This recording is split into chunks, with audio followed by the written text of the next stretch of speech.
Hello നമ്മൾ ഈ ഒരു പോർഷനിൽ നമ്മൾ ഈ നമ്മുടെ മുകളിലോട്ടുള്ള അപ്സ്റ്റെയറിൻ്റെ മുകളിലോട്ടുള്ള സ്റ്റെയറിൻ്റെ സൈഡിൽ കുറച്ച് പോർഷനിൽ നമ്മൾ സിറയുടെ കുറച്ച് മുളക് വെച്ചിട്ടുണ്ട് കേട്ടോ. ചെറിയ ഗ്രോ ബാഗുകളിലാണ് വെച്ചിരിക്കുന്നത്. അപ്പം ഞാനിന്ന് ഫിഷമിനെ ഒഴിക്കാൻ വേണ്ടി എടുത്തപ്പം എനിക്ക് ഇത് നിങ്ങളെയും കൂടെ ഒന്ന് കാണിച്ചേക്കാമെന്ന് വിചാരിച്ചു. കാരണം ഇപ്പോൾ പൂക്കളൊക്കെ ആയി തുടങ്ങിയിട്ടേ ഉള്ളൂ. നമ്മളിപ്പോൾ ഫിഷമിനെ ഒഴിച്ചു കൊടുത്താലുണ്ടല്ലോ നല്ല ബെസ്റ്റ് റിസൾട്ടായിരിക്കും പിന്നെ വരുന്നത്.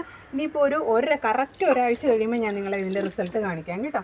അപ്പം അത്യാവശ്യം നമ്മൾ കൃഷി ചെയ്യുന്നവർ സിറ ഏറ്റവും നന്നായിട്ട് നമുക്ക് ചെയ്യാൻ പറ്റുന്ന ഏറ്റവും നല്ലൊരു മുളകിൻ്റെ ഒരു വെറൈറ്റിയാണ്. അപ്പോൾ അത്യാവശ്യം മുളകൊക്കെ കൃഷി ചെയ്യുന്നവർ സിറ തന്നെ ചൂസ് ചെയ്യാൻ ശ്രമിക്കണം കേട്ടോ. അപ്പോൾ നമുക്ക് നല്ല കായ്ഫലം കിട്ടി തുടങ്ങുന്ന ഒരു മുളകാണ് കേട്ടോ. ഈ ഒരാഴ്ച കഴിയുമ്പോൾ ഇവിടെ എല്ലാം മുളക് പിടിച്ചു തുടങ്ങിയിട്ടുണ്ട് കേട്ടോ. ചെറിയ രീതിയിലൊക്കെ മുളക് പിടിച്ചു തുടങ്ങിയിട്ടുണ്ട്. പൂക്കളൊക്കെ ആയി തുടങ്ങിയിട്ടേ ഉള്ളൂ. നമുക്കിപ്പോൾ ഒന്നൊന്നര ആഴ്ച കഴിയുമ്പോൾ നമുക്കിതിൻ്റെ റിസൾട്ട് നിങ്ങളെ കൃത്യമായിട്ട് കാണിക്കാം കേട്ടോ. എല്ലാവരും ഒരു 2-3 മുളകെങ്കിലും വെക്കാൻ ശ്രമിക്കണം കേട്ടോ. Okay, by.